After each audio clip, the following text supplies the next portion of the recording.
하루의 말씀, 오늘은 나훔 1장 14절에서 2장 2절까지 말씀 가지고 함께 나누겠습니다. 성경 봉독합니다.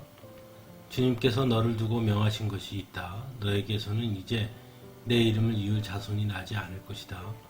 내 산당에서 새겨 만든 신상과 부어 만든 우상을 다 부수어 버리며 내가 쓸모없게 되었으니 내가 이제 내 무덤을 파놓겠다. 보아라, 좋은 소식을 전하는 사람, 평화를 알리는 사람이 산을 넘어서 달려온다. 유다야, 내 절기를 지키고 내 소원을 갚아라. 악한 자들이 완전히 사라졌으니 다시는 너를 치러 오지 못한다. 침략군이 너를 치러 올라왔다. 성을 지켜보려무나 길을 지켜보려무나 허리를 질끈 동이고 있는 힘을 다하여 막아보려무나. 약탈자들이 야곱과 이스라엘을 약탈하고 포도나무 가지를 없애버렸지만 주님께서 야곱의 영광을 회복시키시며 이스라엘의 영광을 회복시키실 것이다. 아멘. 나훔서는 요나서와 마찬가지로 아수르 제국의 수도인 니느웨를 배경으로 다루고 있는 예언서입니다.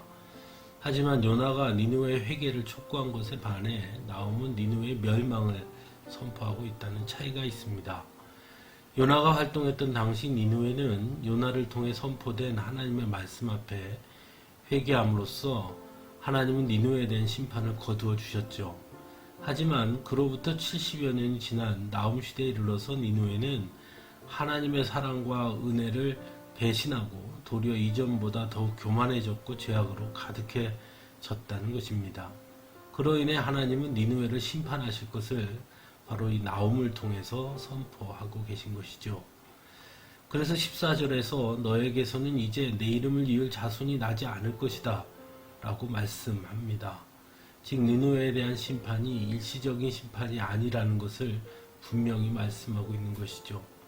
또한 내 산당에서 새겨 만든 신상과 부어 만든 우상을 다 부수어 버리겠다 라고 말씀하시므로 니느웨에 만연했던 우상 숭배의 모습 또한 볼 수 있습니다.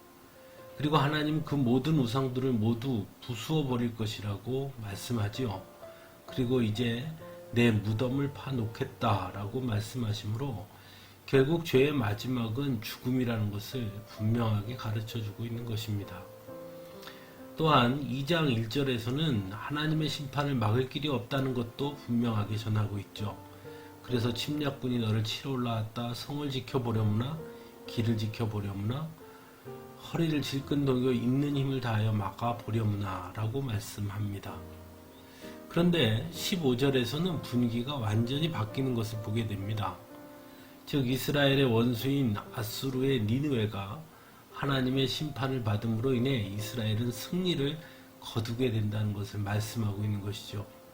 그래서 악한 자들이 완전히 사라졌으니 다시는 너를 치러 오지 못한다 라고 전하고 있습니다. 그리고 2장 2절에서는 주님께서 야곱의 영광을 회복시키시며 이스라엘의 영광을 회복시키실 것이다 라고도 말씀합니다. 사랑하는 성도 여러분, 성경을 보면서 깨닫게 되는 것 중에 하나가 인간은 반복해서 똑같은 실수를 저지르는 참 연약한 존재라는 사실입니다. 니느웨도 마찬가지죠. 요나 선지자 때 그렇게 엎드리고 회개함으로 용서를 받았는데 불과 70여 년이 지나자 더욱더 사악해지고 말았으니 말입니다. 그리고 결국 하나님의 진노 아래 서게 됩니다. 결국 이러한 것들을 통해 우리는 우리 스스로 날마다 우리 스스로를 돌아보고 깨우치지 않으면 안 되겠구나 하는 것을 깨닫게 됩니다. 또한 이스라엘을 회복시키시는 하나님의 은혜와 사랑을 보면서 하나님은 결코 하나님의 택하신 자녀들을 포기하지 아니하시는 분이시라는 것 역시 다시금 깨닫게 됩니다. 그래서 우리는 오늘도 주님 앞에 엎드려 우리의 어리석음을 고하고 하나님의 사랑 안에 있음을 깨닫고 더욱더 신실하게 나아가야 하지 않겠습니까?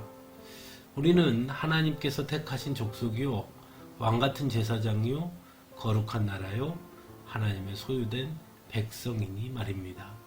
함께 기도하겠습니다.